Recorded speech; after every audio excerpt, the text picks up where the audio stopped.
coming to you today to do some clarification on referrals. This seems to be the month of clarifications, but I feel like there's so much information that I know and I feel like people understand, but maybe they really don't. So let's talk referrals. Disclaimer, this is not medical advice, recommendation, or a diagnosis. This does not take the place of a wild child check or a sick visit. If you have any questions, please see your healthcare provider.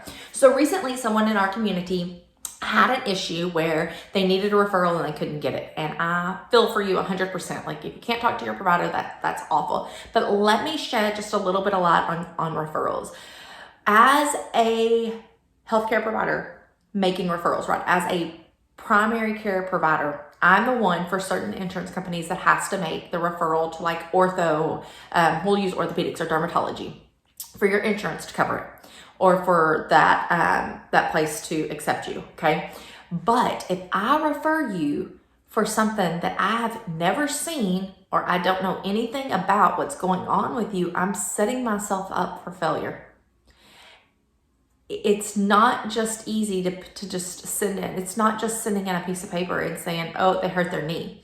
If I did not do a thorough review, that is costing people money that might not need it, right? I need to do my review first to make sure it's necessary. On top of that, if I send you to ortho and you have surgery and something goes wrong, I'm far-fetched here, right? But it could happen. Something goes wrong. Your lawyer is going to protect you, and they're going to come back to the very beginning on why you went to that orthopedic surgeon. And that would fall back on me. And what am I going to say? Oh, I'm sorry, I didn't even see them. I was just doing them a favor. Well, that doesn't stand up in the court of law. So a lot of the times, referrals won't just be sent in automatically when you call and need one, because we need to see what's going on. The second thing is if I know what's going on. So you have a standing migraines. You have a standing diagnosis of migraines, and you need to see your neurologist every year.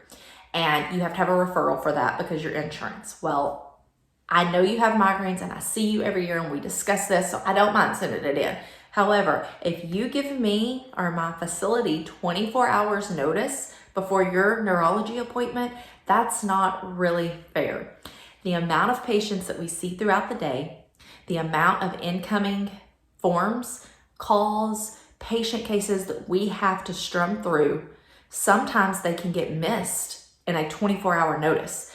It is standard respect and practice to give at least a week's notice to get a referral in.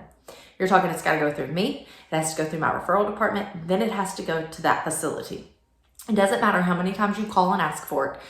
I get to my referrals as soon as I see them, for sure. But that doesn't mean the other people are doing their job as soon as they see it too. It's a process just like everything. So if you know you have something coming up, if you know you're going to see your specialist, if you know you have a thyroid issue and you're going to see your endocrinologist, but you need a referral, get that way in advance. So it's there and ready, and you aren't beating down my door and mad at me because I didn't answer you in time with a short amount of notice. Okay. Kind of got off on a soapbox. I do apologize, but I did want to clarify that. Like, referrals aren't just as simple as signing a piece of paper and sending it in. We really need to see you if we don't know what's going on. And then if we do know what's going on, you've got to give us more than 24, 48 hours notice to get your referral to your specialist. Thank y'all and have a great day.